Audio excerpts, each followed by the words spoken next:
one world currency. The New World Order. Those are the roots of trouble. I imagine that right now you're feeling a bit like Alice, tumbling down the rabbit hole. Let me tell you why you're here. You're here because you know something. What you know you can't explain, but you feel it. You felt it your entire life. That there's something wrong with the world. You don't know what it is, but it's there, like a splinter in your mind, driving you mad. It is this feeling that has brought you to me.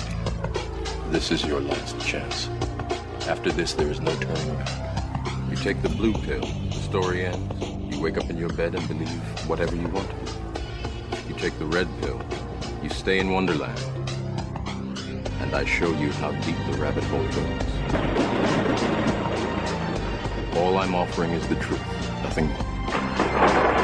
For we are opposed around the world by a monolithic and ruthless conspiracy that relies primarily on covert means for expanding its sphere of influence, on infiltration instead of invasion, on subversion instead of election, on intimidation instead of free choice, on guerrillas by night instead of armies by day.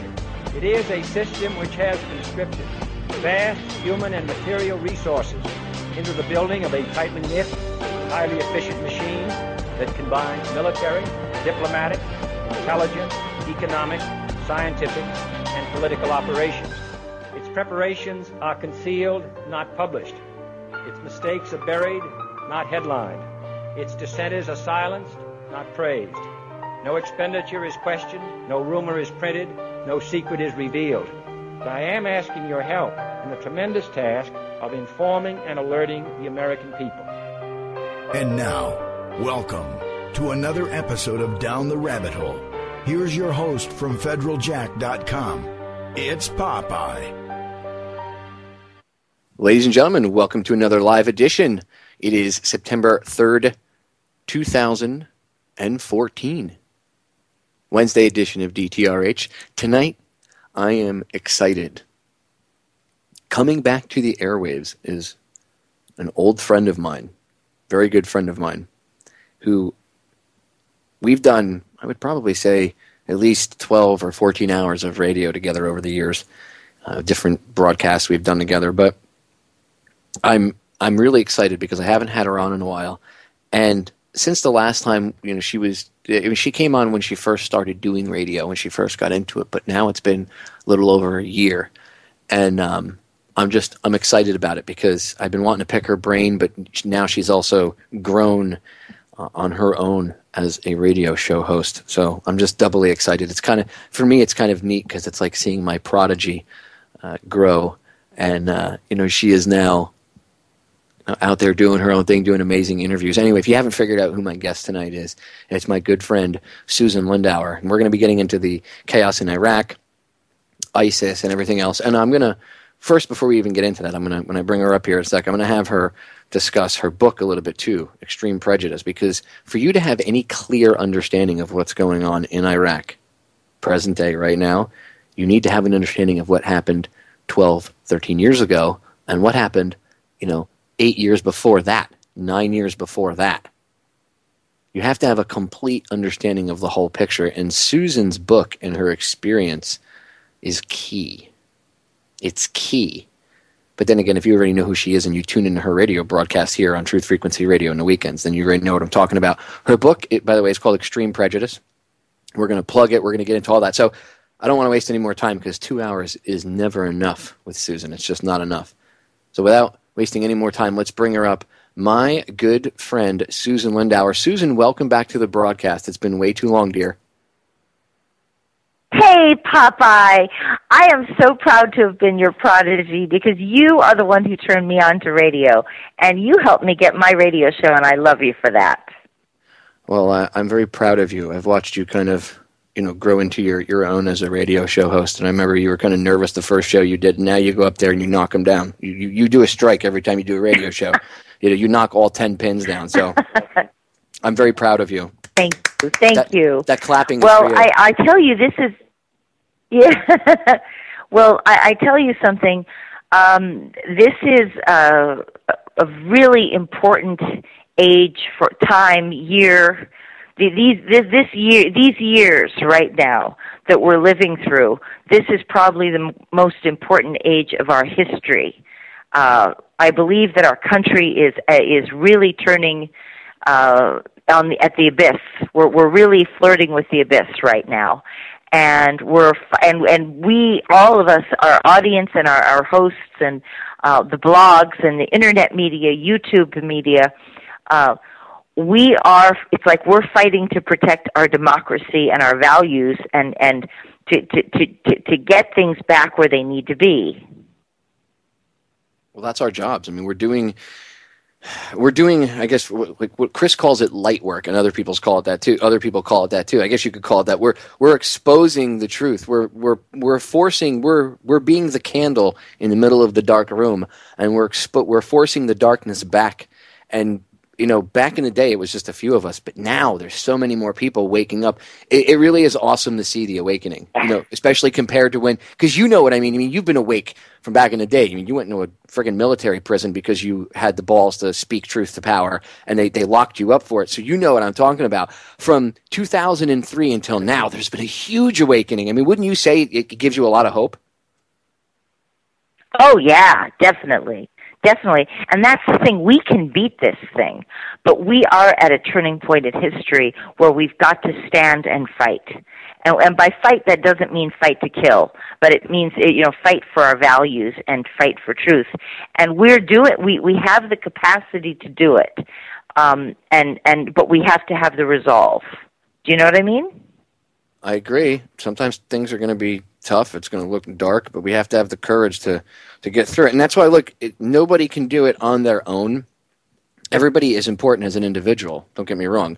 But the only way we're going to get through this darkness is as a team. And as you can see over the years, it's like certain people are just drawn to each other, and, people are working with one another at all different, radio networks and websites and stuff. And everybody, I mean, there's just so many good people out there doing the right thing. And when I first started doing it in 2006, there weren't many of us. And now, I mean, it's amazing.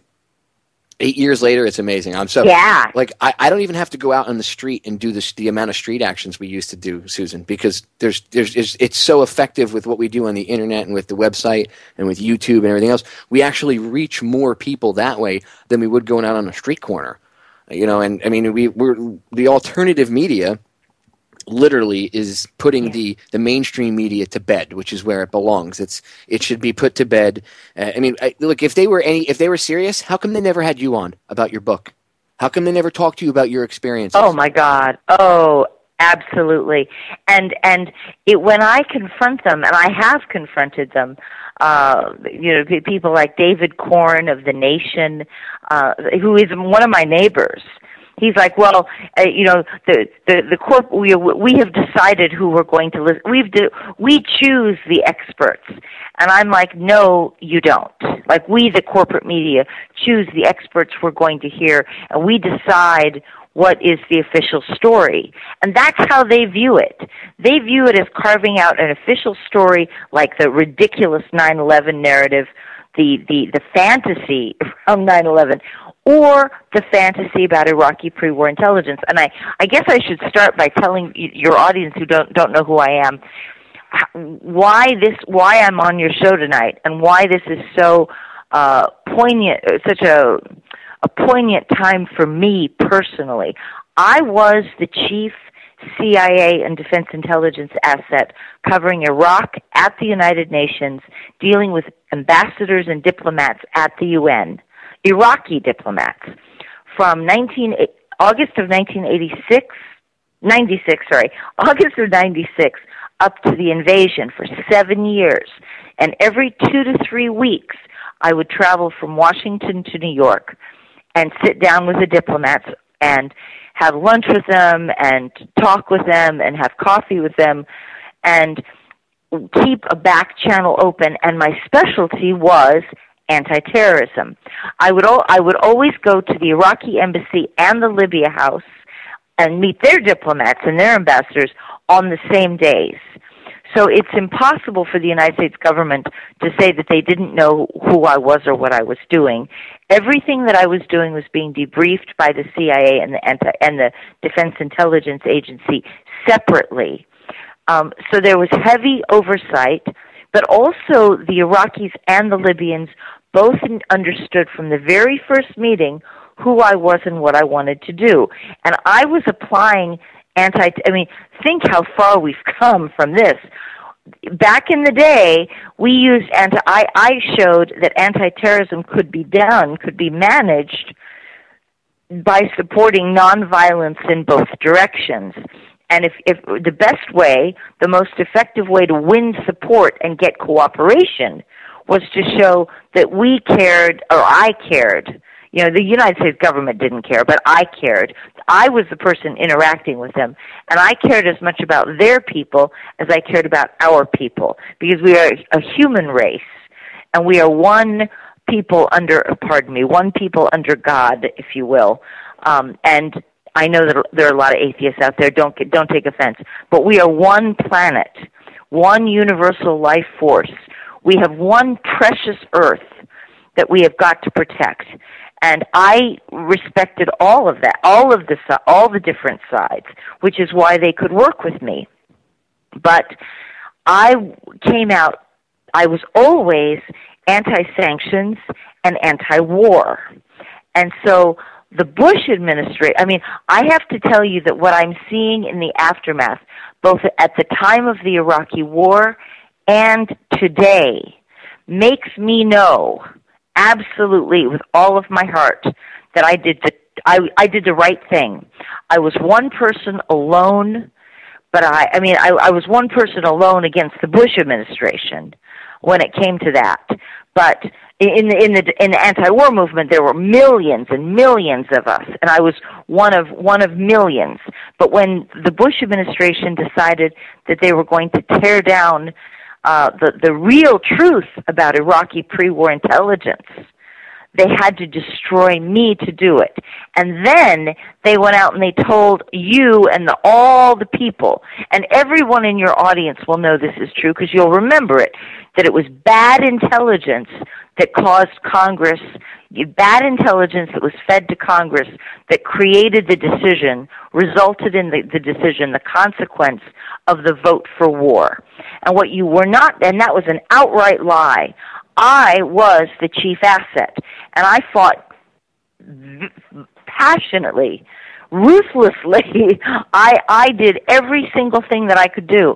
To oppose the war. I did everything that you guys did in terms of demonstrations and such, but I live in the Washington, D.C. area, so I had actually gone up to Capitol Hill regularly and had debriefings with members of congressional staffs talking about a peace option that we had built from the end of the Clinton administration through the 6 months after 9/11. And I made 6 or 8 months after 9/11, and I made sure that everybody was aware that this peace option worked and was viable and could achieve the results that we wanted. And I'll tell you something else that people, you know this, but people are shocked to hear this. I personally went to Colin Powell twice before his speech at the United Nations, and I begged him to give this peace option a chance. And I said the intelligence that was coming from the Iraqi exiles was horrifically stupid and way off track. It was fabricated, falsified, that they were exaggerating even if there was a crystal tiny shred of sand of truth to it, they were embellishing it and exaggerating it so much because they desperately needed the United States to bring them into power. There was no way that they would ever find support inside Iraq. And I described the aftermath and the consequences of the war with great accuracy. And now to see, and I was vilified, I was demonized. They said I was crazy, I was insane. Bush said, that my own cousin was the chief of staff to George Bush. His name was Andy Card. And so he received 11 debriefing papers from me on the Iraqi situation. So there was no way the Bush administration could say they didn't know. The chief of staff of the White House got these papers. And Colin Powell, the Secretary of State, got these papers. And Colin Powell literally turned them over to the FBI and said, arrest this woman, get her out of the way. My reputation must be protected. I want to be saved. And they arrested me to save Colin Powell and to save the whole, Congress. In the planned invasion of Iraq, because, you were out there proving that, like, Iraq, what was going on, what was being said, are two different things. Iraq wanted to work with us against terrorism. Let's get something straight, okay? So people understand something, and Susan can back this up. Saddam Hussein was definitely no saint, but he was CIA, and I don't mean an asset. I mean, he was a card-carrying member. So when it came to him being in charge... Yes, indeed, he was. And when it came to him being in charge in Iraq, right, he had the best intelligence in the Middle East outside of Mossad, okay? The Iraqi intelligence... Absolutely. Hands down. And they wanted to give us everything they had on all these quote-unquote terror groups. And we turned it down, and instead we carpet-bombed them.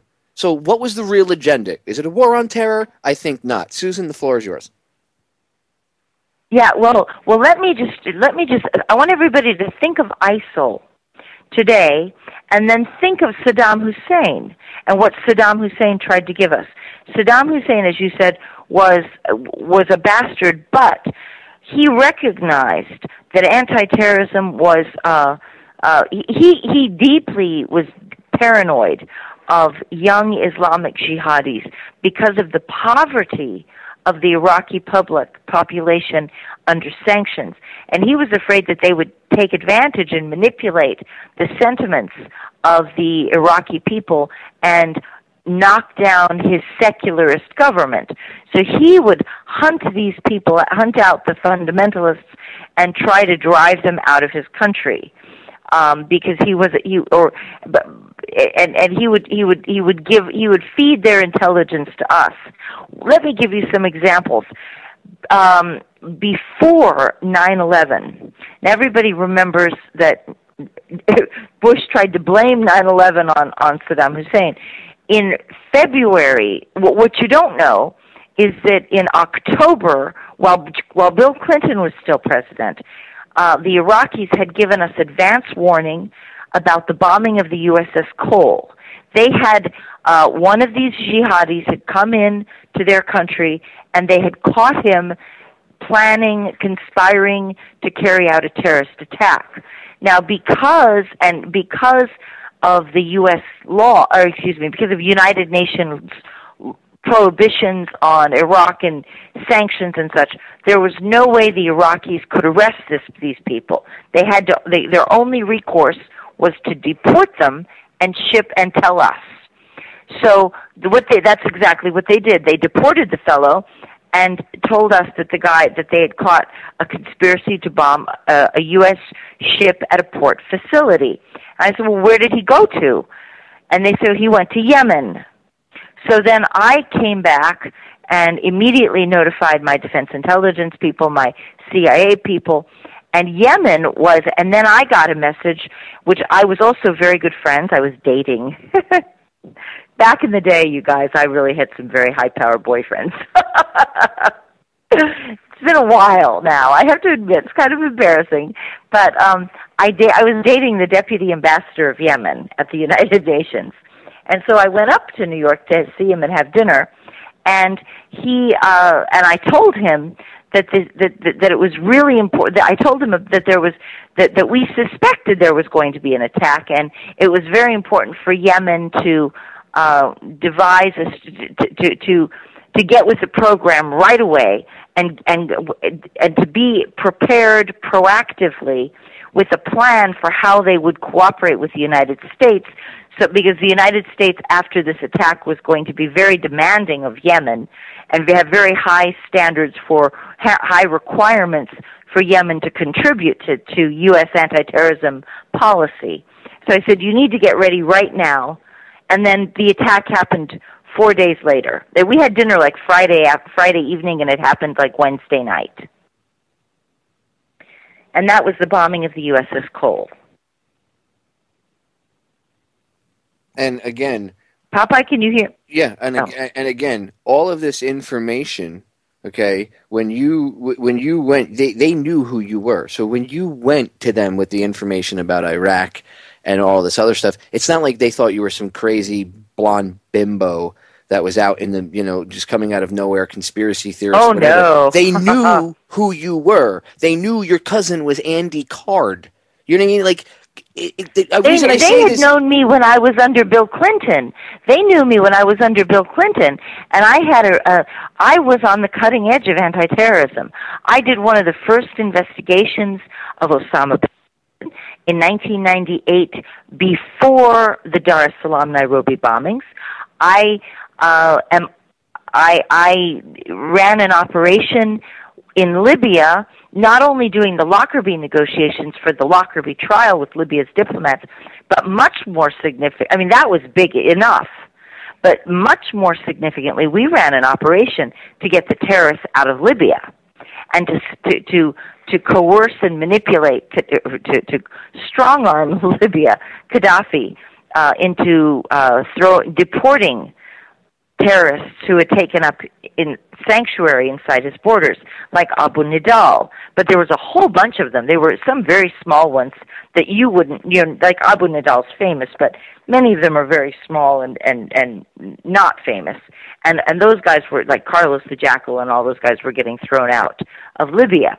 And Richard Clarke called it one of the best operations of his career. It was my operation. But the thing is, I had done so much high-level anti-terrorism, and I had Iraq and Libya. You don't get that stuff. You don't get to do Yemen and Iraq and Libya without. And I had Egypt, Syria, Iraq, Libya, Malaysia, and Egypt. I guess maybe I said that already. Yemen. I had 7 or 8 countries that I covered. And I was the expert on these countries in terms of terrorism. I was the proactive, the catalyst force. We were way on the cutting edge, long before 9/11. I mean, 9/11 was like 9/11 was one more case that I had worked on. Not to put down 9/11 because it turns out to be extremely important, but for obvious reasons. Profoundly important. I'm not trying to demean it at all. But I'd been working on terrorism for a decade before 9/11. And the other thing is, before, and this is what I wanted to say, sorry about this, because I was telling you about the USS Cole. After the USS Cole, and I wanted everybody to understand this, because you need to understand the history of the events. After the USS Cole, the CIA, through me, I was ordered by my CIA handler and Defense Intelligence handler to confront the Iraqis and to say, look, there's got to be a better way for Iraq to contribute to our anti-terrorism. Because right now, and Iraq said, look, we want to do more, but we cannot arrest these people. Because if we arrest them and they're foreign citizens, even if we know that they're Saudis and they wish to overthrow the Saudi royal family, if we arrest them, the Saudi government will be demanding our heads. And they're like, we don't want to be, Saddam was adamant about this. We do not want to provide cover for anybody who's going to destabilize, who's going to use our territory as a base for attacking some neighbor of our country, because they're trying to take advantage of the lack of centralized control that is going on under the sanctions regimen, because of the no-fly zones and the Kurdish zones and all this stuff. So Saddam was like, we want to do something. We want to have a more effective policy too.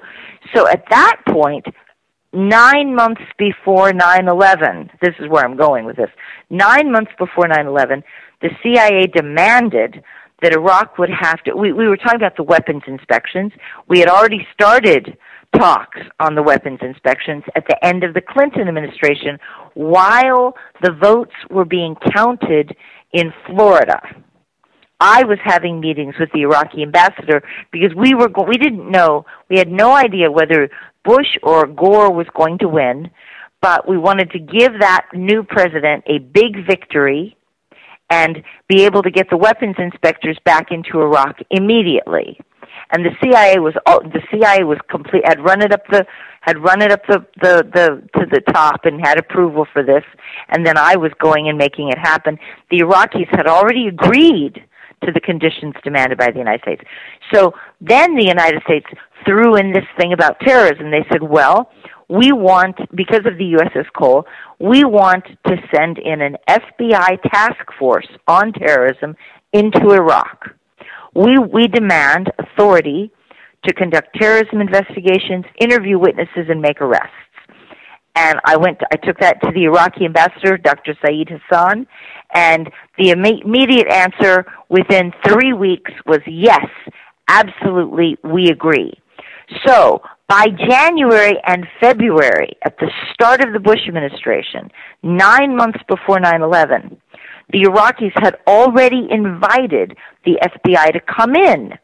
And I don't want to go off on 9/11 too much at all tonight, but when I was told to give the warning to the Iraqis and to say we're concerned about, we expect there to be an attack and the intelligence you have on this attack.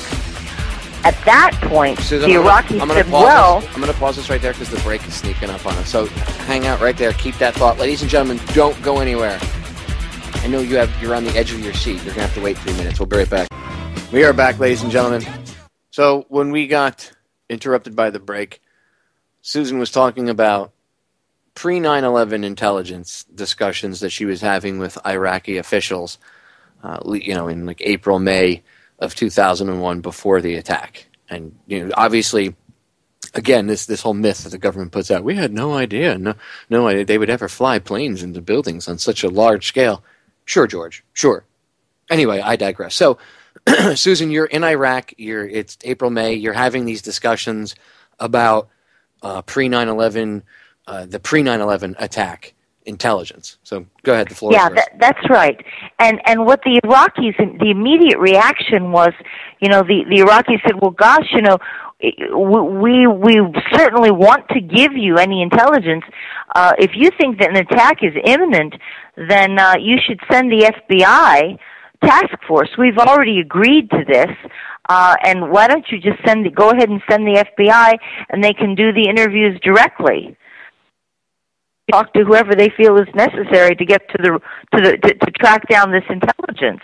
And I want to say again to everybody who hasn't had the opportunity to read my book, Extreme Prejudice, that in April and May, I was told by my CIA handler to threaten Iraq that if they failed to give any fragment of intelligence that they discovered, even the smallest fragment we were looking for, if they failed to give that to us, then the United States would bomb them back to the Stone Age harder than they'd ever been bombed before.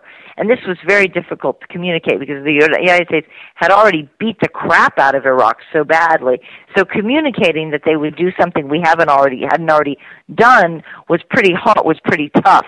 But I was ordered to tell them, this is very important, that the threat originated at the highest, the exact wording was, the threat originated at the highest level of government, above the CIA director and above the Secretary of State.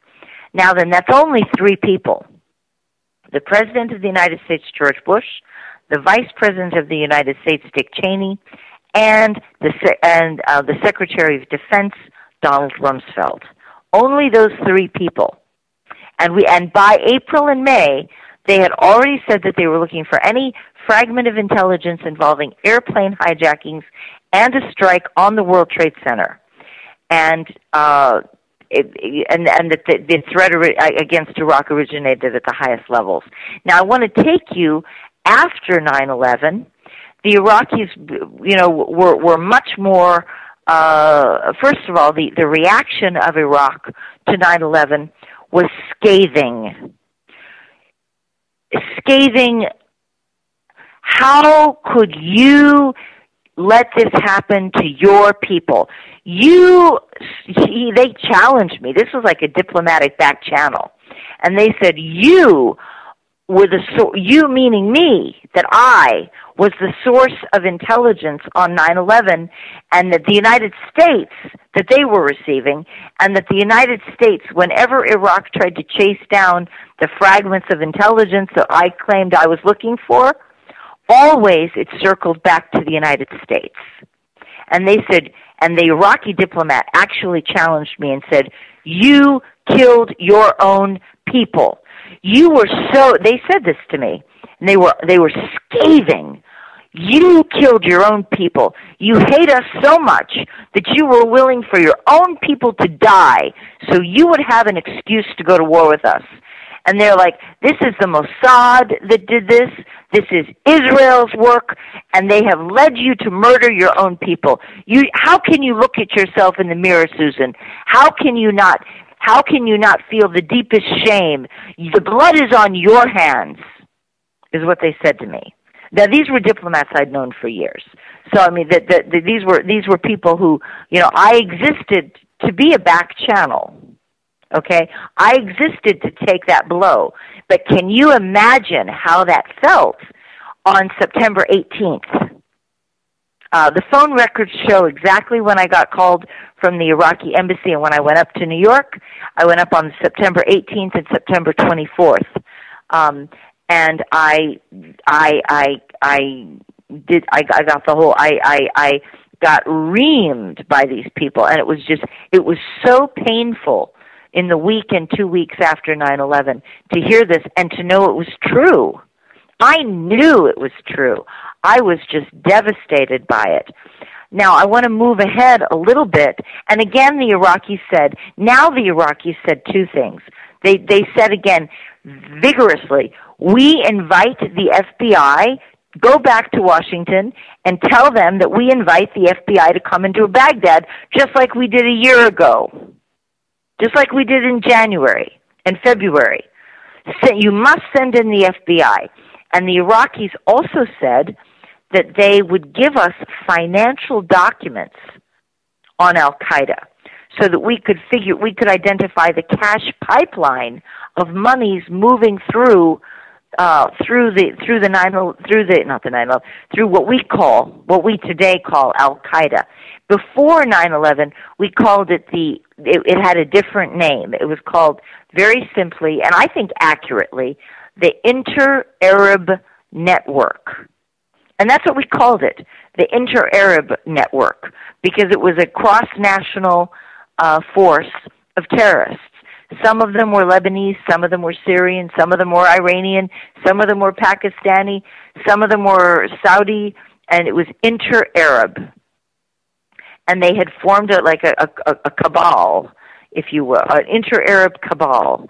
But the Iraqis insisted that they would give us financial documents that would help us seize the money.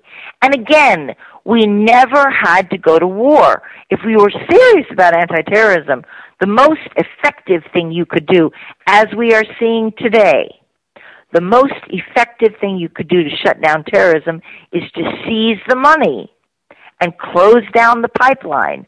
Because if they have no money, they're cash-starved, and their operations will fail. And that's why they sell drugs, too. That's why they do that can get into the whole Pan Am Flight 10 thing. I mean, the 103 thing. That's why there's so many different levels to this, Susan. It's amazing. I mean, it's like an onion. You start to peel away layers, and you're like, holy crap. So, look, the drug running, all of this stuff, because it's all connected. Exactly. That's where they were getting their money, was through drug trafficking. So if you wanted to, you talk about the war on drugs. If you took away the drug kingpins' money, which they're using to finance violence, to destabilize the world's, the global scene and the global political force, which is what the Arabs were doing. The Arabs were actually tied into the Medellin and Cali drug cartels in Colombia. So you'd actually, if you took the money out of this, you'd actually win two wars. You would win the war on drugs, and you'd win the war on terrorism without ever having to go to send an American soldier out to die. The thing is, strategically, when you've got a hammer, everything looks like a nail. And unfortunately, Lockheed Martin, we're going to have to come back to this. Lockheed Martin and the Defense Military Industrial Complex is driving us towards military confrontation because they're looking for profits. But let's come back to that because there's some other things I need to tell you. The Iraqis after 9/11 demanded that the FBI should go in. They wanted it. They felt that the whole world would be safer if they did. They were very adamant about this, and they tried to give financial documents. John McCain responded by saying that he wanted, and Dick Cheney demanded that there was a diplomat in Prague named Al-Anai, and that he allegedly had a meeting with Mohammed Atta. Well, I will tell you that if he did have a meeting with Mohammed Atta, then Mohammed Atta had set it up with his U.S. handlers to try to create a honeypot for the Iraqis to try to trap them.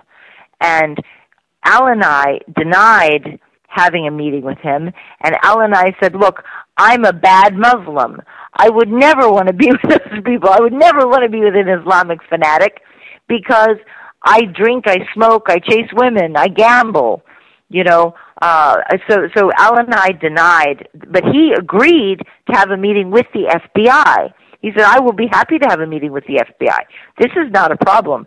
So it's the very same day, I was there in the embassy, the very same day that John McCain went on, I think it was Meet the Press, and he had this morning talk show on the television, the corporate media, at 10 o'clock in the morning, and by 4 o'clock in the afternoon, the Iraqis had answered, yes, yes, yes.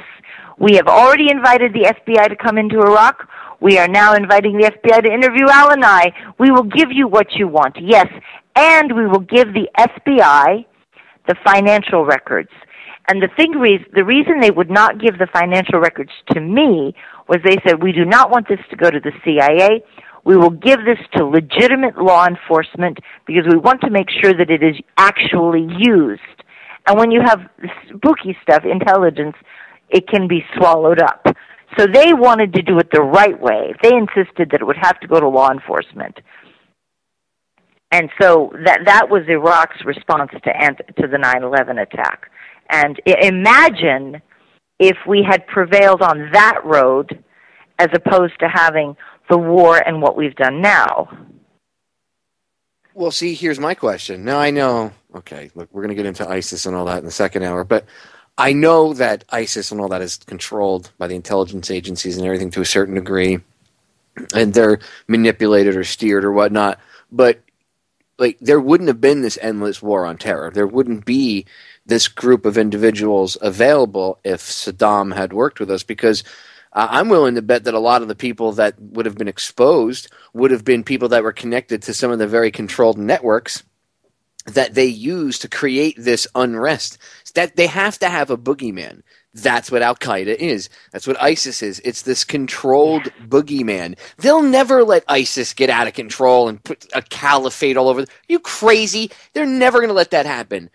Their whole plan is to bomb them back to the Stone Age, but they need your permission to do it because everybody's war-weary. And now everybody's like, we need to go in there and kick some ass, Susan, because they beheaded 2 Americans. Well, and isn't that convenient? Why would they poke the tiger? Yeah. Why would they poke the tiger? I mean, come on. You know what I'm saying? But we'll get into that in the second hour. My point is Saddam's involvement on a different scale. Like if we didn't bomb Iraq further back into the Stone Age, then the sanctions had already set it. And by the way, that was siege warfare. Okay, I've gone over this before. that was siege warfare before we went in there for like 11 years. Absolutely. So we killed thousands and Absolutely. thousands and hundreds of thousands of people, through the sanctions. And then we 2 million, between 1.7 million and 2.2 million. with Yes. the sanctions alone, or including the secondary attack, or is that just the sanctions alone? Oh, no. Sorry. The United Nations sanctions killed between 1.7 million and 2 million people, including 1 million children under the age of 5. The United Nations only counted 5-year-olds and younger. They did not count 6-year-olds or 7-year-olds. And the United Nations had calculated that by 1996, 500,000 children had died under the age of 5. And the sanctions continued from 1996 to 2003. It was siege and so warfare. for another 7 years. Yeah, siege warfare, absolutely. And it was brutal, and it was absolute starvation. And these were people who had had no threat against us. No threat against anybody. This was just that no weapons of mass destruction. We knew they had no weapons of mass destruction. That was another great lie that they tried to blame on the intelligence. And it was like I was the source of intelligence, and I was like, "That's crazy." There's been an arms embargo, since 1990. Let's see, since 1990, 91. So it's just impossible to imagine that there's a way that they could have got these guns and little side caveat about the weapons of mass destruction, that one of the popular myths about that, and I'm sure you've probably heard this, but especially in the conservative circles, is they smuggled them into Syria. Well, okay, I'm the guy in the back of the class raising my hand.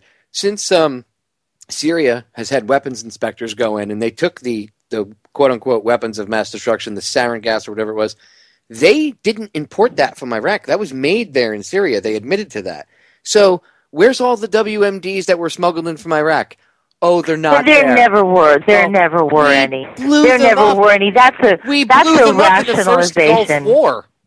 Because they said made in America on the side of them, and they didn't want anybody to see that. So they blew them up at places like Al-Qamishiyah and other installations. And then all those clouds of crap went over top of the troops, and you wonder why you have so many troops affected by nerve agents and everything. But don't pay any attention to that, because Gulf War syndrome is not real, Susan. And human suffering isn't real. Yeah, there you go. Dead people aren't real. There you go. Millions of dead Iraqi kids, that they aren't real. It's all, USA, I just want to beat my head against the wall sometimes. That's not the truth. Yeah. The truth is much more abhorrent. You know what I mean? The truth is definitely abhorrent, and abhorrent is a good word for it. But at every turn, we and I want to before the break, I want to tell this story about Abu Musab Zarqawi, who most people do not know that he arrived in Iraq. He had been in Afghanistan, and he traveled through Iran into Iraq, trying to get home to Jordan. And Saddam Hussein's people grabbed him. And what they don't know is that Saddam Hussein's people tried to give him to the United States. And I was in Baghdad in March of 2002, and Zarqawi was already there. And my contact, he was there for medical treatment because of a gunshot wound, and Saddam had just grabbed him when he came across the border. This is what Saddam did. You were a quote guest, which meant that you were like,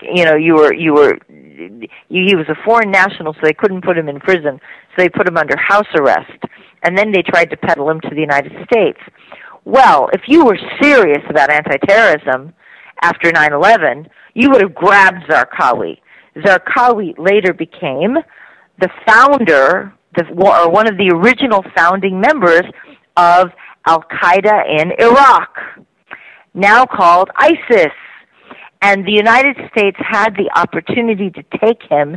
The Iraqis desperately wanted him to give him to us. They wanted to see him go to prison, and they were stuck. They couldn't. We wouldn't take him from us. We wouldn't take him from them. I wonder why. Well, because we probably needed him out in the field running around doing his thing because they knew. Remember, these people don't plan. You know this, Susan. Ladies and gentlemen, they don't plan a year in advance. They plan 5, 10, 15, 20, 30 years. So they already had this plan laid out for Iraq. They knew what they were doing.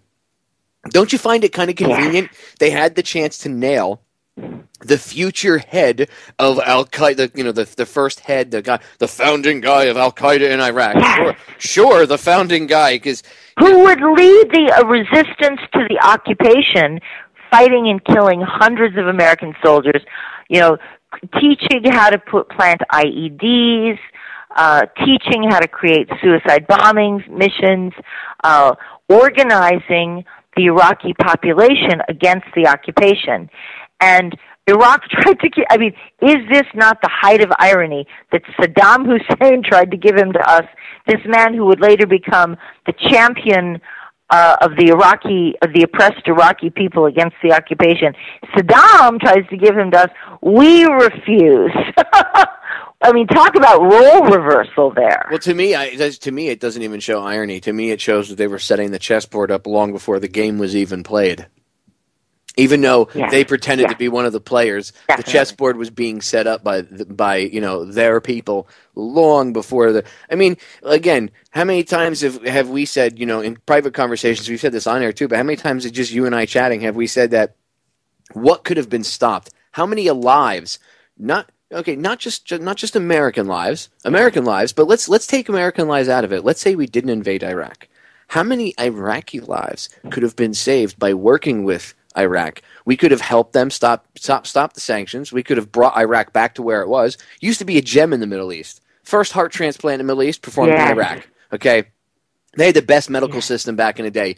We destroyed that, ladies and gentlemen. We need to own that and admit to it. Okay, but instead, and it's not. Look, I know you might think that not we, but in a sense, we did because we still backed it. We still put up with it, and these people are still doing what they do to this day. Okay, and they're getting away with it again. They're putting it back into the days of Babylon. But my point is, if we had worked with Saddam and we hadn't invaded, can you imagine where we'd be today?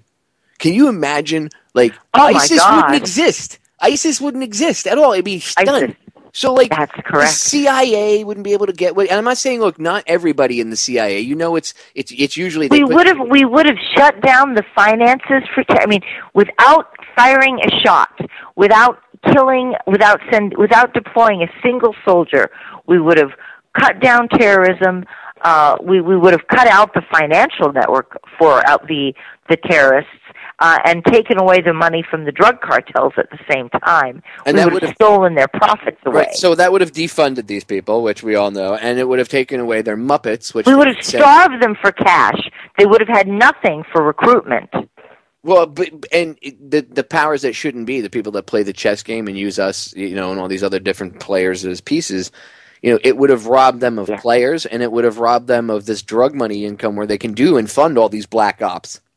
Because that's what the drug... There you go. Some of them are into the drugs, but the drug running, the main purpose of it all goes back to Iran-Contra, when they started running drugs to fund black ops because Congress would no longer openly on the books fund things. And they like black op money, like drug money for black ops. They like that because it's off the books and they don't have to go to the Congress and deal with congressmen mouthing off to them. Because CIA agents are like, I'm in the field. F you. I don't need this crap. And look, not every intelligence agent is evil, but the people, all you need is the people at the top that control things to be the wrong individuals and to be in these little secret societies and these groups, and that's what happens. And then they'll end up blaming. And they're the ones who take most of the money. Right, exactly. They're the ones who are taking the money. The George Bush family got money out of the Bekaa Valley from the heroin trafficking. George Bush got money off of it. Oliver North and those people, they got some of it, but the big people got the most of it, got the lion's share. So it's like the corruption is so intense. And they knew, for example, Abu Musa Zarqawi, they knew very well. He was Jordan had identified him as a potential terrorist.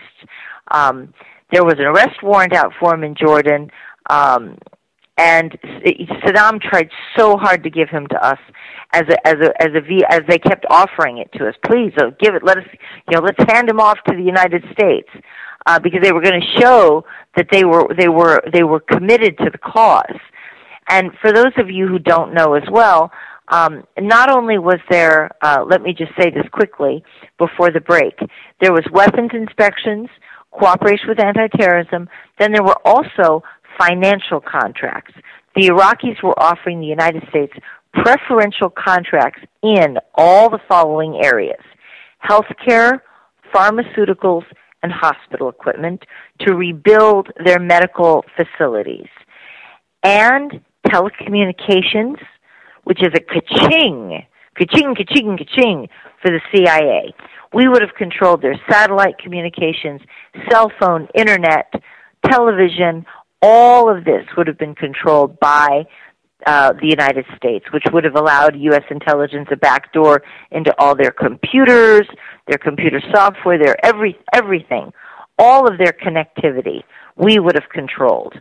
That's huge. Right, then the United States was offered... Well, I want to add this there for a second. So as an agent itself, like as someone that would be like an intelligence gathering agent, like on the ground, it wouldn't behoove them to... I mean, I'm sure there were people involved, no doubt. But they're following orders from people on higher up. The general average intelligence officer gains nothing by doing this because they ended up, it's like cutting off your own nose to spite your face. It really doesn't make any sense unless you have a completely different agenda than quote-unquote stopping terrorism, which we all know is, pardon my French, ladies, but it's bullshit, okay? Come on. Yes. It really is. It is bullshit. That is the best way to describe it, yes. They don't want to stop terror. If they did, they wouldn't have bombed Iraq back to the Stone Age. They would have worked with Saddam. They would have said, we'll work with you, we'll help you out, give us lists, we'll back off on sanctions, give us these terrorist networks.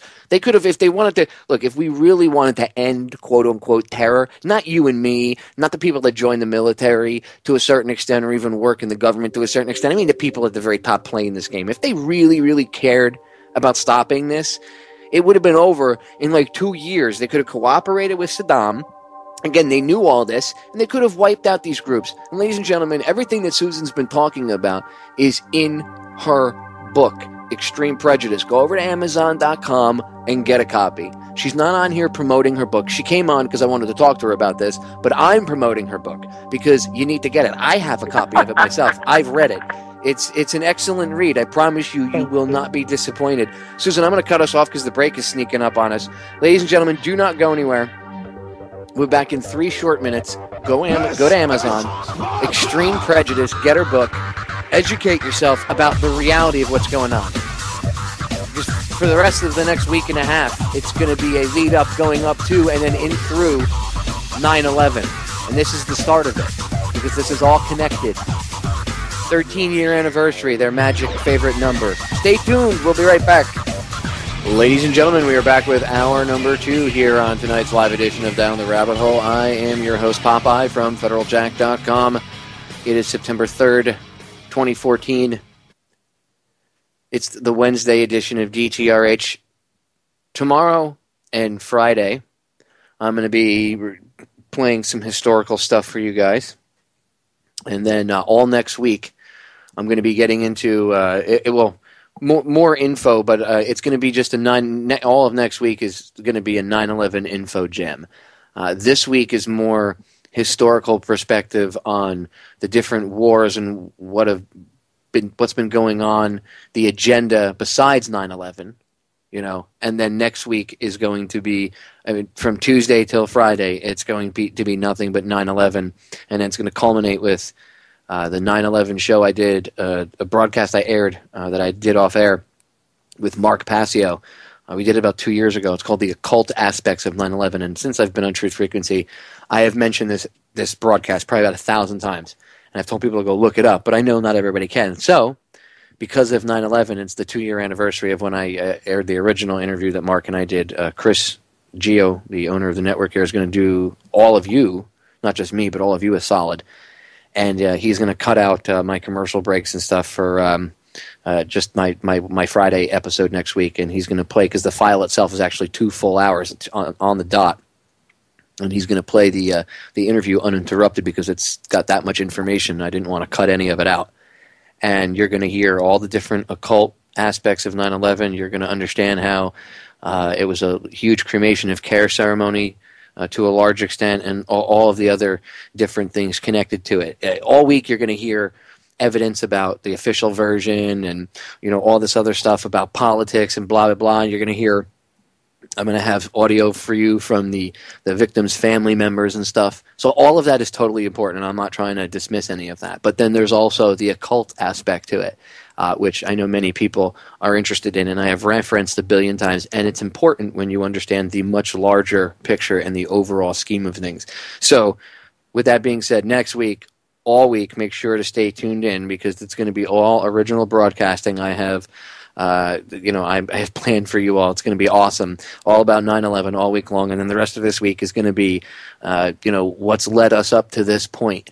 And then that's pretty much tomorrow. And then Friday is going to be a historical look at the Vietnam War, because it's pertinent to look not only at Iraq because it's present day, but if a lot of times that doesn't reach people. They have a disconnect because it's in the news every day and they turn it off. But they can have a historical look back at something, maybe history, they're intrigued in it or whatever. Maybe they like the Vietnam War era, they're interested in it historically, whatever, to a degree, or they know someone that was a Vietnam vet or whatever. Friday, you're going to hear some hardcore testimony from the original 1972 Winter Soldier testimony hearings. So stay tuned for that. Anyway, I don't want to waste any more time. I just want to let everybody know, make sure you tune in Friday for that, for the Winter Soldier testimonies from 1972, the original Winter Soldier. You've heard me play the IVAW, Iraq Veterans Against the War ones. Wait till you hear the ones from Vietnam. You think the stuff you heard from Iraq Veterans Against the War was rough? Just wait. I'm talking about, you're going to hear guys admitting that they witnessed people bind prisoners with wire and chuck them out of the back of airplanes to see who could get them to go further.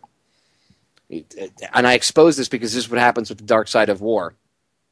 I don't want to continue to see people, sucking in that evil and feeding off that. We need to break the cycle. So this stuff needs to be exposed. It needs to be talked about. And then once we admit, okay, these are problems, we can fix it so it doesn't happen again. We can learn from our mistakes. As Kennedy said, our errors only become mistakes if we refuse to correct them. With that being said, I want to get back to my guest, my good friend Susan Lindauer, who, by the way, I'm going to make shamelessly plug her book when I bring her back up here in a second, and her radio show, because she does a hell of a job. I'm very proud of her. I called her my prodigy before. I meant to say protege. Listen to me. Speaking like a American. Yeah, I meant protege. I bugged Susan for a long time because she's been a friend for years and a guest on my show for years to do radio, because I thought she had the personality to do it. I mean, that's why the CIA chose her, because she's Mrs. Bubbles. That's what I like to call her, Miss Bubbles. So with that being said, I urge you to check her book out, and I urge you to check her radio show out. And now I'm going to give the floor to her. Susan, plug yourself shamelessly, my dear. Hey there! Yeah, my book is Extreme Prejudice, and you really can't. You really have to know your history. This is the reason that none of this is known to you, and it is really a shame. I mean, I have to say it's pretty disgraceful that you cannot hear my story on Fox News or CNN or MSNBC. I should have been interviewed by Rachel Maddow, 10 times. If she was really the person she thinks she is, I would be on her show as a regular guest. But all of these corporate media are pimping and prostitutes for the official government line, which is completely bullshit. Every single thing you've been told was a lie. Saddam Hussein was ready to retire to a villa in Tikrit a year before the invasion of Iraq, and he offered to go. He did not ask for $1 billion. He said that he would retire with a small protection detail from the Iraqi National Guard. the Iraqi Republican Guard. I called them the National Guard. The Iraqi Republican Guard, and he was ready to leave. He was a survivor, and he could see that he was tired. He was an old man, and he was like, I'll go. You have your elections. I'll go. And the hatred, the venality, the obsessiveness, the spitefulness of the Iraqi exiles was so profound that they could not just let him retire into history and just ride off and disappear onto his villa. They had to because and it's very important for you to understand there was no support for these people. They had no natural constituency that would give them power. They had done nothing for the Iraqi people this whole time, except kill them with the sanctions. And now the only way that they would have a shot at their narcissistic ego drama to force themselves into the leadership was if they deprived the Iraqi citizens of all of their rights and came in with boots on the ground and machine guns and pointed guns at the heads of these Iraqi people and said, you're going to vote for me or I'm going to kill you. And who's a tyrant? Saddam Hussein didn't do that. Maliki did it. Alawi did it. And we have backed tyrants who are stupid people. Saddam Hussein was not stupid. Saddam Hussein fed his people during sanctions. And Maliki doesn't have sanctions, and he's not capable of doing a damn thing because he's so vicious and spiteful. And the whole sectarian conflict of Shiite-Sunni divide under Saddam Hussein, these people married each other, they worked together, they lived together, they lived side by side, they were neighbors, it was a community, it was a whole country. And, for Saddam Hussein's flaws, I have to tell you that the Iraqi people were a lot better under him than they are now. Yeah, I can tell you that for 110% certainty. And it's so frustrating because I have this conversation with people that I consider really smart, Susan, sometimes, and they're like, those Iraqi people, like my friends that were over there and stuff, they're like, I remember when they were over there, they were so dumb, though. They're going to be so far off from this and that and being able to just run government because they're so dumb because Saddam kept them. And I'm like, Saddam, hold on. Saddam had to work with what he had to work with. He wasn't the greatest man in the world, don't get me wrong. I'm not saying he was Rebecca of Sunnybrook Farm by any means. The problem was that under sanctions, let me just stop you. Bingo. Under sanctions, sanctions destroyed education for an entire generation of people, of children. A 5-year-olds at the time of when the sanctions started, by the time 13 years later that the sanctions ended, they were now 18 years old. So between 5 and 18, an entire generation of millions of people, they watched their brothers and sisters die. Sometimes they would lose 3 or 4 members in a family. Their children, the children would watch the other children starve to death, because of the United Nations. They had no education. They had no school books, no pencils, no writing papers, no writing paper on a blackboard. You'd see it looked under the sanctions. There was no chalk. They had no chalk to write on the blackboard for the teachers. How could the children learn anything? It was one of the most horrific, unforgivable crimes ever. I despise the United Nations. They are a corrupt, self-serving, ego. This is for the elite to send off their sons and daughters to be diplomats. Because it's like it used to be joining the church. Now they join the diplomatic corps at the United Nations. Yeah, that way they don't have to fight. Party. That way they don't have to go fight and die in the wars their parents create. They send other people's children to go do that. That's right. And they go off to the United Nations, and they go to parties and soirees and buffets, and they have fancy restaurants, and the poorest countries on the earth will have the most extravagant embassy staff who have like the biggest bank accounts. And I know that from Yemen. I know what I'm talking about.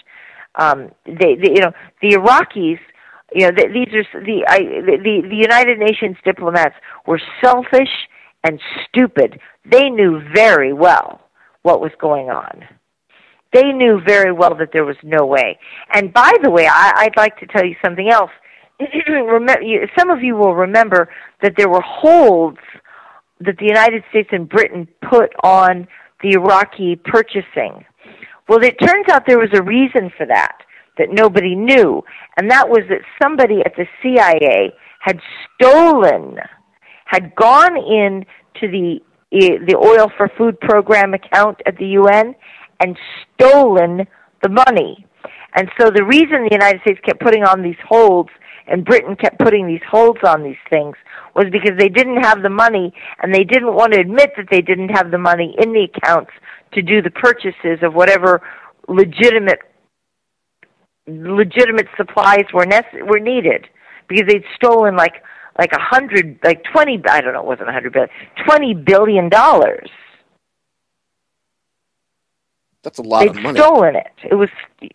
And it's never been that would have fed a lot of children. That was the whole oil for food scandal. And where's all that money? Oh, it's gone. Don't worry about it. It's like what was it, 2.3 trillion they were saying the day before 9/11 or billion, whatever it was, that was missing from the Pentagon's coffers, and then all of a sudden, pooh, oh, we get a terror attack. Oh, and it hits in the exact area where Donald Rumsfeld told all the investigators who had amassed all of that information about that to meet him that morning so they could discuss it. So they're all there waiting for him, and the plane crash comes in, destroys all the evidence, kills all the investigators. Very, very interesting. But I'm sure that was, was Al-Qaeda. Oh, yes. That's very interesting. And then they try to put out this story that it's Lee Wanta, and it wasn't. I know who did it, and it wasn't. And there will come a day, and I'm going to tell you, I'm going to save that one. I'm going to save that story for you, Popeye, because I know who it is. I think I know who it is. Like, just between you and me, I think I already know who it is. But you and I we'll chat about that off air one day when you're ready on air to talk about it. You let me know, and I'll clear. I promise you don't know. It was a Chinese double agent who did it. Really? You would never guess. You would never guess who did it. You would. It's something so bizarre, like so out of left but field? So devastating. And yeah, it was a Chinese double agent who did it. I know exactly who it is. I know the person who did it. I know who did it. I know him personally who did it. And I'll tell you something. Popeye, and I will go, I've got to be really careful. We know, the United States of America, know where that money is. We know the account numbers, but because it's being held by a Chinese national tied to Chinese intelligence, the way that it's been set up and protected, it's very difficult to get it out. But if we could get it out, and that's what I've been working on. I've been part of that, getting this money back. It's not 2.3 trillion anymore. It's 13 trillion. We could almost wipe out the federal deficit. Wow. We could almost wipe out the federal deficit. It's been in an account for 14 and a half years. And imagine, I guess that the moral of the story is, we always wonder what would happen if the United States government did not spend money, and if it took the tax dollars, or in this case probably, it was black budget money, so it probably came from like some terrorism stuff, or not terrorism, but some drugs and arms dealing and double dealing and stuff like that. But what would happen if we did not spend money from the federal government? Well, it would become a fortune, which is what this has become. And we may be on the cusp. Well, let me put it to you this way. If Congress does its job, and if the powers that be do their job, we should have that back sooner than you possibly imagine. It wouldn't take long. It would take a few weeks to get it back. They don't want to do that because they're involved in it, and then they would be arresting their own friends, and they'd have to arrest themselves and empty their own bank accounts. No. They could do it. We could do it. We could get that. If Congress would stop caring only about themselves, this is the key. Do they not believe you? If Congress cared about the American people and in the middle class, we would be. Oh no, I've got documentation. I've got the documentation. No, but I'm saying, have you been able to present this to anybody and try to show them, or do they just blow you off? Yes. No. Yes, they know. Everybody knows. Everybody knows. So they're just not doing anything typical. Yeah. It's just like they're waiting for somebody else to take care of it. They're waiting for somebody else to take care of it. And it's reached a point this summer. Remember how crazy things got for me in July? Mm-hmm. Personally, you know that my things got pretty crazy in July. Yes, ma'am. Right before that, there was a confrontation immediately before that. Just like a week, 5 or 6 days, like on July 6th, I think it was July. Yeah, it was right after the 4th of July weekend. July 6th, there was a confrontation over this money, and then on July 11th, my electricity goes out, and it stays out for 4 weeks.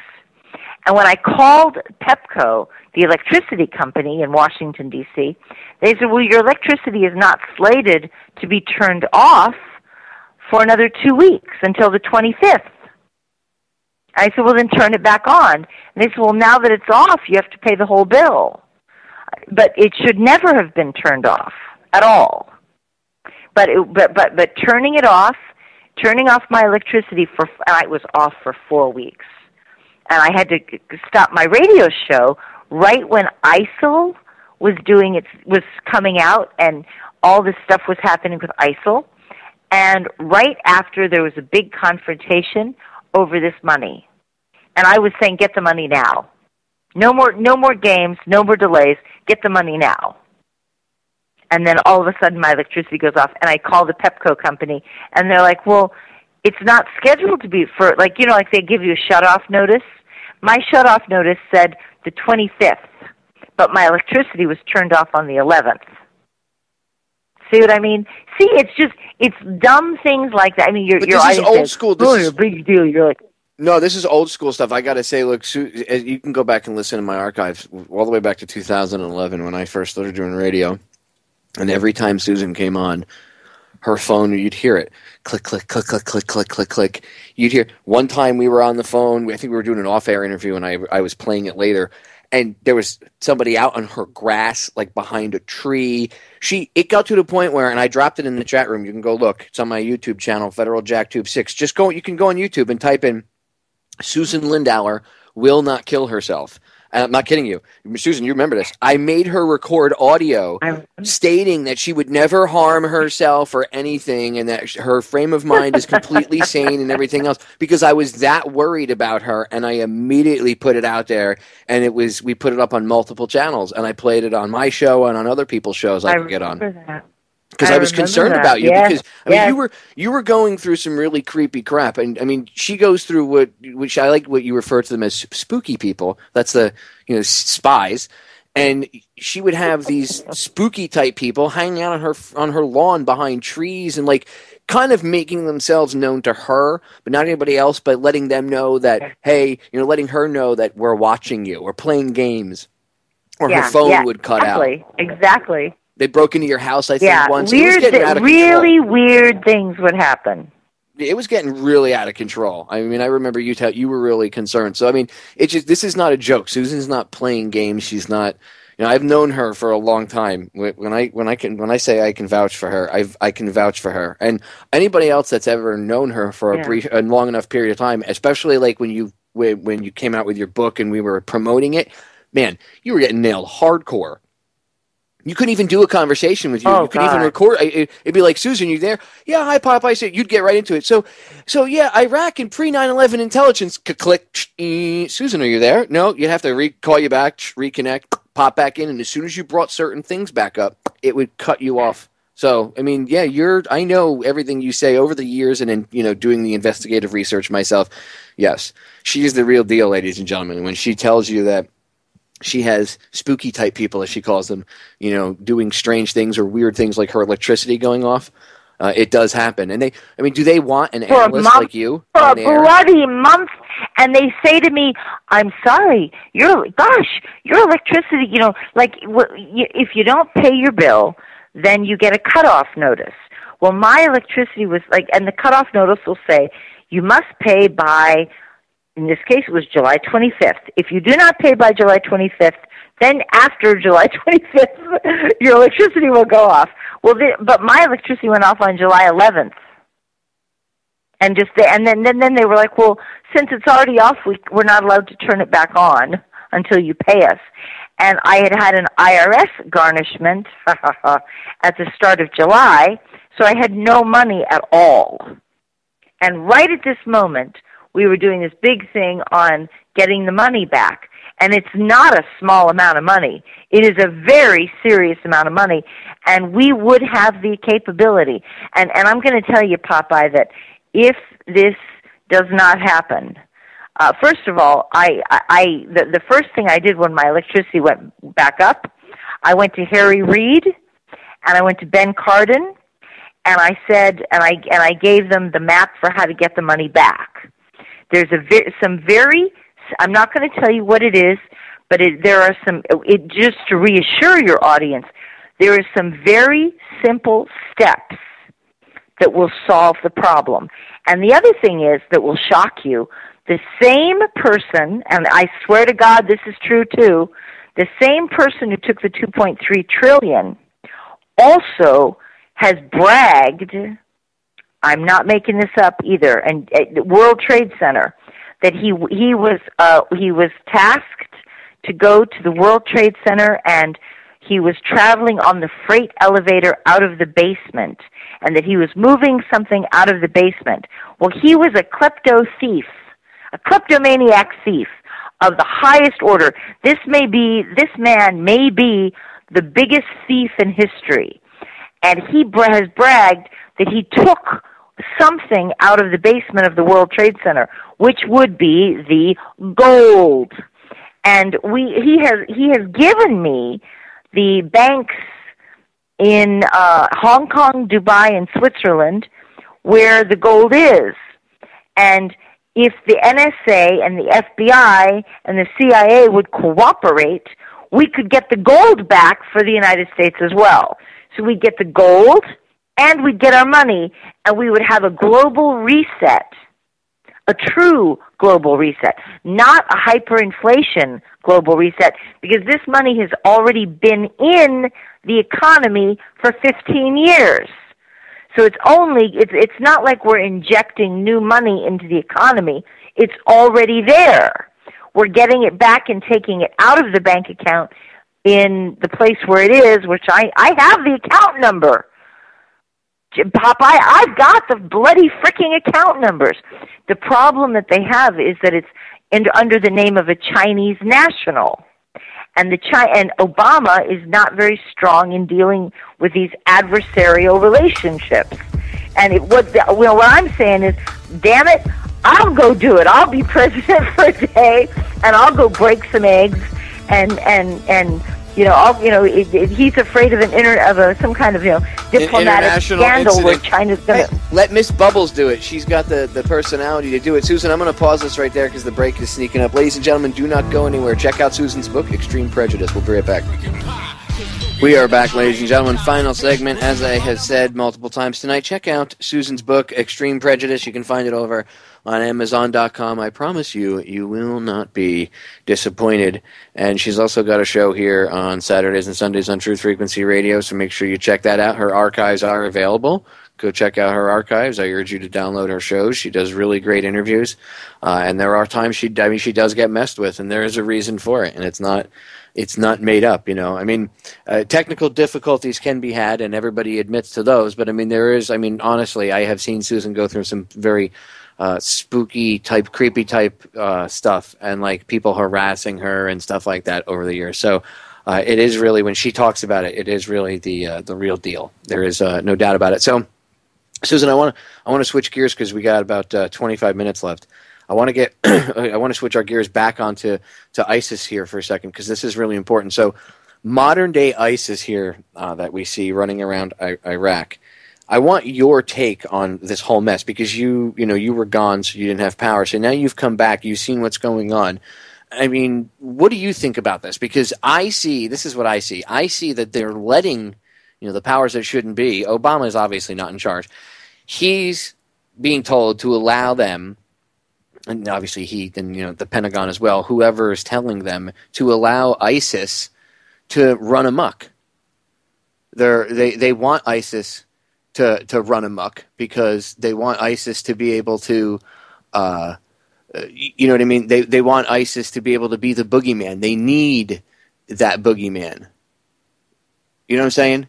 They need people to be afraid. They need a new Al-Qaeda, because the old Al-Qaeda isn't so scary anymore. The old Al-Qaeda is kind of getting, it's become pop culture-y. Bin Laden is quote-unquote dead. They ran out their usefulness. So now they got to bring in the new boogeyman. And that's why I see them doing what they're doing with ISIS. So anyway, what's your take on the whole, ISIS, ISIL, is whatever the hell they're calling themselves this week, and the chaos that's going on currently in Iraq?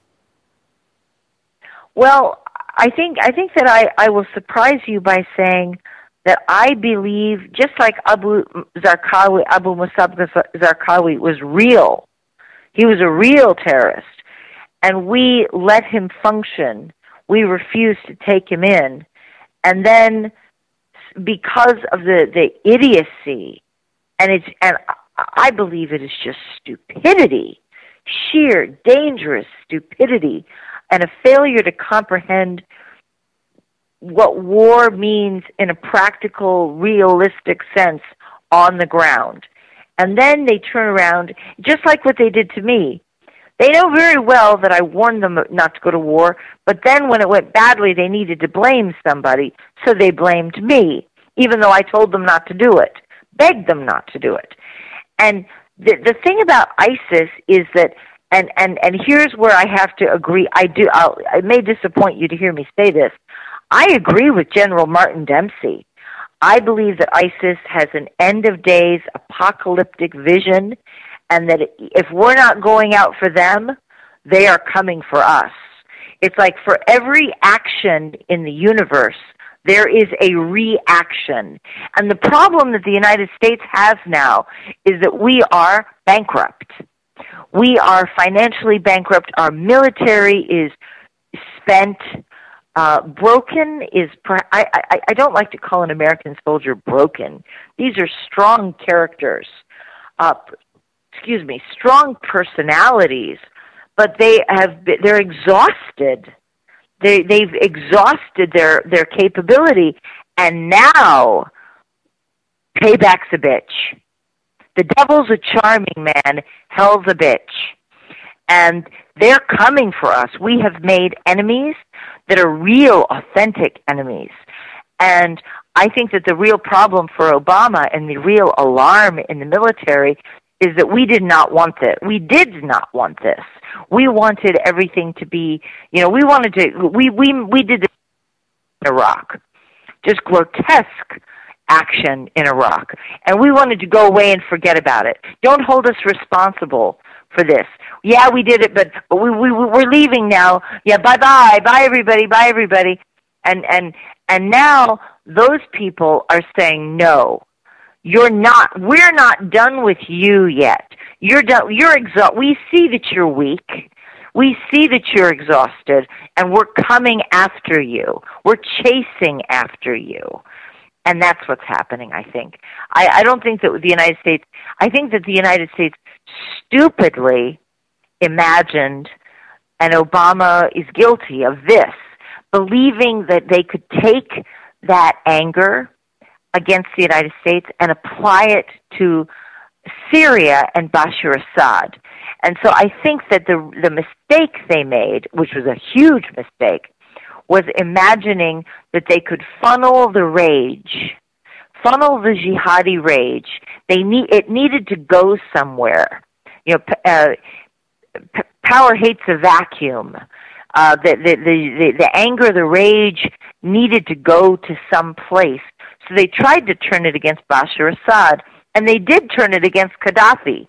But the problem is that it just became like this frenzied violence. Libya has descended into anarchy and chaos. It is a brutal, violent society of vengeance, just like you and I discussed at the very beginning of our, when we first met each other, we talked about this on the radio. We did a lot of interviews on Libya during the Libyan War, and before Gaddafi was killed, and the craziness of this thing, of the stupidity, what the consequences would be for Libya, of the cycle of vengeance. We predicted I this. remember telling you. We predicted that this was going to happen. Yeah, we did, and everybody, let me tell you how great Popeye is. Popeye and Federal Jack put up a page called "The Ugly Truth" about the Libyan rebels. Yeah, Obama's and Libya.com. It has. Say that again? It was ObamasLibya.com. Yep. And then I put up a webpage. Yeah. I put up a webpage on Federal Jack that linked to all the videos. Which was the title you knew, "The Ugly Truth About Libyan War Crimes," and it was all this stuff. In fact, I have to. YouTube messed with me, and I haven't gotten a chance to air it yet because I'm moving the studio. But in the coming weeks, I actually did an interview with the husband and wife team that were over there. And sending the videos and stuff, and working with the humanitarian thing over there, the couple that was yes. the ones that were kidnapped while they were Joanne. Yeah, Joanne and her husband, they're just a really nice couple. It's an amazing story, and these videos. But let me just cut you off. Sorry, Popeye. No, go ahead. These videos show beheadings. They show beheadings. They show Libyan soldiers lining up and being forced to eat. There's a question whether it was a dog or whether it was a human being, but it was like they're forced to engage in cannibalism. They showed sodomy. They showed decapitated bodies. It was gruesome, horrific stuff. And Popeye was the very first. Popeye built a special server. Popeye's friends built a special server that could withstand federal attacks to shut it down. Because we anticipated that they would try to destroy and crash the system. And I think that when you first put it out, I think, if I'm correct, they did crash it. They destroyed the server like 3 times. We got hacked once by the IDF itself, and then all the other times it was getting traced back to other IP addresses and stuff in places that the guys knew. My hacker friends were they knew that it was the feds attacking us. The way they finally took it down was they took the whole server, including Federal Jack, down. They called in a fake. They used some program to put in a fake complaint of child porn against the site, but it was like 500 complaints at once, like a brute force attack almost. So they shut the server down, and then they saw the videos, and they were like, "That's not child porn. That's like evidence of war crimes." So they told us, "Look, the server company told us with stuff like that, you got to be careful because you're going to piss certain people off. So just be careful." And then they put everything back up within like 6 or 8 hours. But we had gotten attacked so much, and it was taking so much time after about a year and a half. What we did was we took down Obama's Libya itself, and I took all the videos, and they're available still. People can get them if they go over to federaljack.com/war. Very simple URL to remember, federaljack.com/war. And that's the reality of war section. That's the direct URL. It'll take you right to the download page. If you're on Federal Jack and you're in the download section, you'll see there's a bunch of different archives that you can download from. One of them is called the Reality of War section. In there are nuggets of truth that you have no idea about. And all of those videos that were available on that site are in there. Okay, every video that came out of Libya is in there. You want to see what the rebels that we were backing and doing airstrikes for? Yeah, we were Al Qaeda's air force. So we helped build this, and now they want to. That's why I say we were Al Qaeda's air force. That's the best thing I've heard. Yes. Most accurate of all. That's why I say we built them up, Susan. Like, we helped. So to me, I mean, yes, don't get me wrong. ISIS, they're not good people, but they're a boogeyman that I think to a large extent some of these people still think they can control. And now they're starting to squabble and say, look, I think Frankenstein's monster is getting out of the box, and we need to do something about it before it gets out of hand. Now they're missing something like 11. Did you know? I mean, right around 9/11, I find it very interesting how all this stuff also starts to occur. But now they're missing something like 11 passenger jets or something in Libya.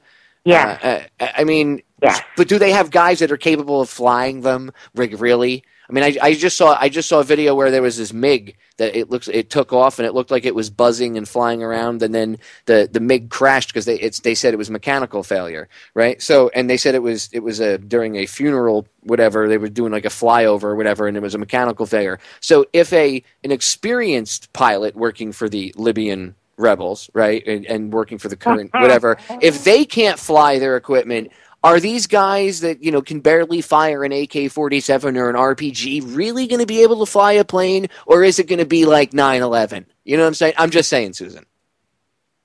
Yeah, no, absolutely. And can they fly it far enough to get?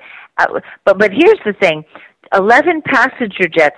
They could never come to the United States, but they could make a short flight into Egypt or into Italy, particularly Italy or Spain, because it's right on the south of France, maybe Paris, maybe, but Italy particularly because of the close proximity between Italy and Libya.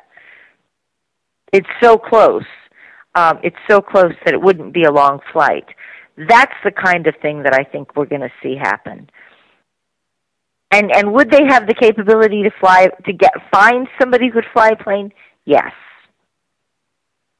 Now, do you agree with my assessment that they're like Frankenstein's monster and that they created this to be the boogeyman and now it's getting out of control? But I also think they're also. Yes. I mean, they want to. That's exactly what I think, and that's it. It's getting out of control.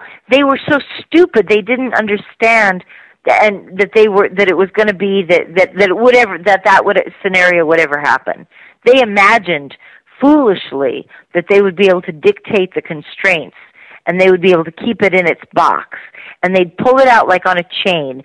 I kind of imagine like a Frankenstein's monster on a chain, and you think, oh yeah, it's really scary, but I've got a chain around its waist, so it can't run away from me.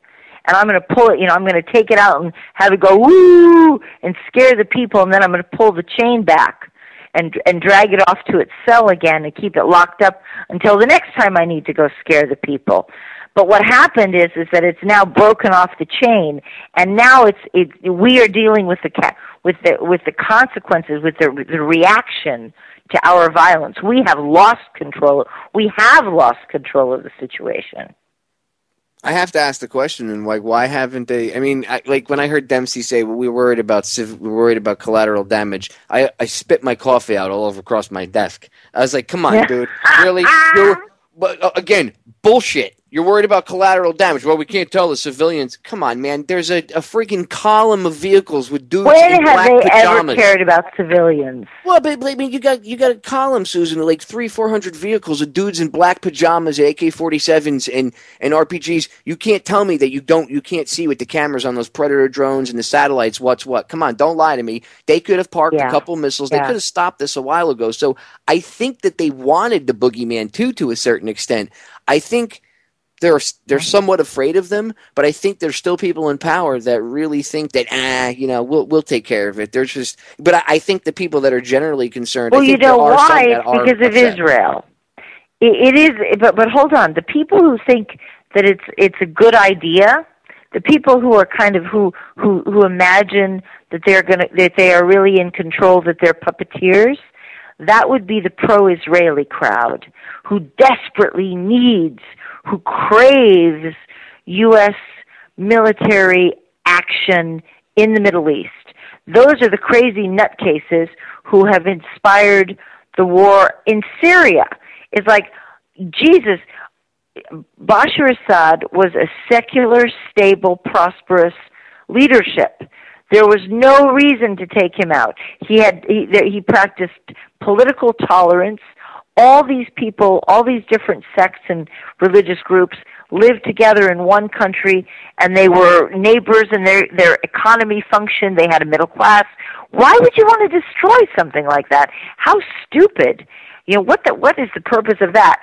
Well, it's for Israel. Israel wanted a shot. Israel knows. And for all of you out there who think that Israel is so great, Israel knows that the United States is going down fast. We're losing fast. We're all over the world, the BRICS nations, Brazil, Russia, India, China, South Africa, and apparently Germany, and some of the other big economies, Argentina, are moving away from the U.S. dollar. And the United States, we're at our zenith. We're past our zenith. We're now in free fall. And Israel is trying to clean up as much as they can and reconfigure the Middle East. They don't care about us. Israel will throw us off to the side as soon as we're no longer useful to them. But in the meantime, they're going to manipulate us to spend our glory, to spend our political capital, to reconfigure the Middle East to Israel's advantage. And that's what this is all about, too. Don't doubt that either. Oh, I've said from the beginning that Iraq only served one country to benefit them, and that would be Israel. And they even admitted that. The only people that benefited from that, well, and now China because of all the oil deals, but Israel's the only one that tactically benefited because Iraq, besides Iran, but Iran's technically not in the Middle East, they're kind of technically in Asia. So the Middle East itself, you know, all the Arab nations, because the Iranians are Persians. So in the Middle East, the Arab nations, Iraq was the strongest. And it was the only one of all the nations there that could stand toe to toe with Israel and duke it out in a battle. So what did they do? Rather than face them in a battle, they had the U.S. over and through the UN, because don't think that the first set of sanctions wasn't done for the same reason. It was done to weaken the opponent. You take away their nutrition and their food, you bring their opponent. You take away, picture it like a prize fighter. And your prize fighter, you have one guy, he's eating good food, U.S. military, eating good food, working out, training. The other guy, he's getting minimal training, and he's getting a little bit of food here and there, a little bit of water. And then they put the two guys in a ring. And you walk up, and the big dude just walks up and waffles the little guy, bam, and just knocks him down. That was Iraq Part 2. Yeah. Okay, that's exactly what happened. Yeah. And it didn't serve us at all. We lost a lot of people. They lost millions. And for what? It didn't serve us at all. It just knocked them out of the game in the Middle East. And then it also, if you understand the bigger agenda, or the overall agenda, it ends up creating this chaos. And, you know how they are. Order out of chaos. And the thing is, what it did, here's the thing that was so ironic. And remember that the Saudis and the Qataris are financing ISIL, though they're pretending that they're trying. They keep the Saudis keep demanding that the United States must go into Syria because Syria is a Shiite country with ties to Iran. And the irony was that ISIL, that Saddam Hussein considered his Iraq to be a buttress against Iranian ambitions. And he desperately wanted to restore ties to the United States and to Saudi Arabia. But the stupid Saudis, again, they were so vicious and ugly and nasty. Saudi Arabia is one of the countries I truly hate on this earth. I absolutely hate them. But the Saudis imagined stupidly that they would knock out Saddam and then there'd be a new Sunni government. But no sooner did that happen than the Shiites took over. So it was very short-sighted. And now Maliki's government is so the only way that Maliki was able to hold on to power at all was because of his ties to Iran, which is hated by the Iraqi people. They don't like what he's been doing. They hate that man.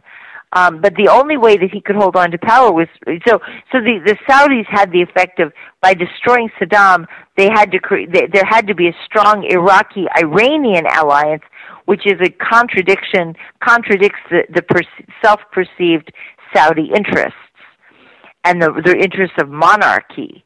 The push for democracy is a contradiction of monarchy. So you have the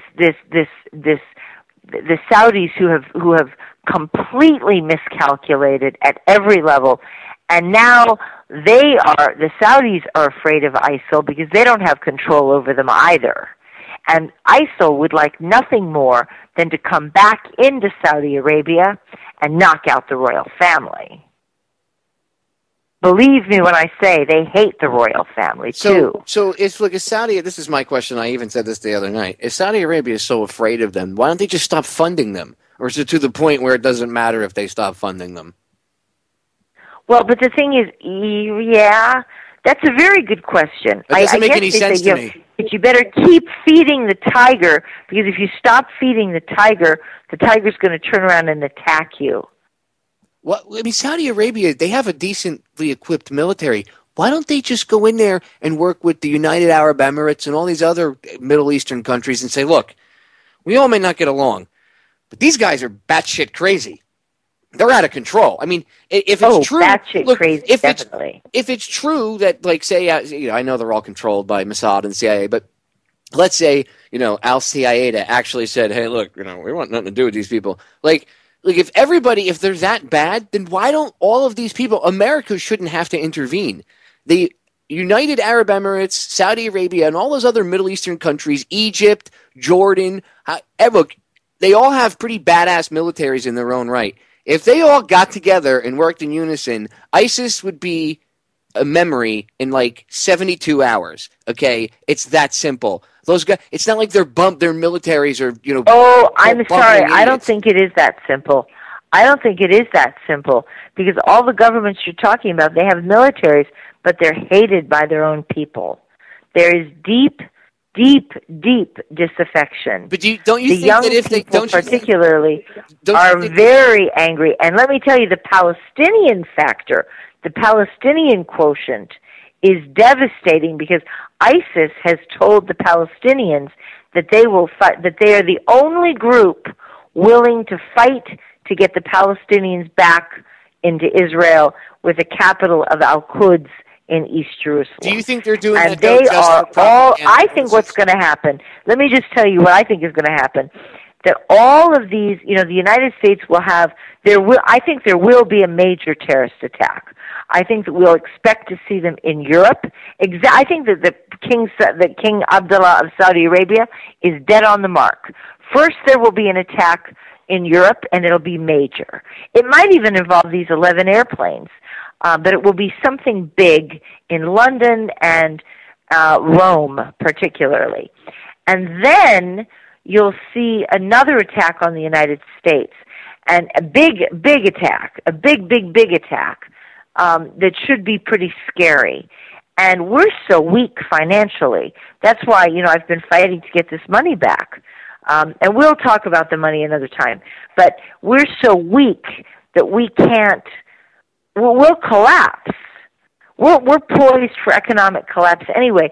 We will implode at that point.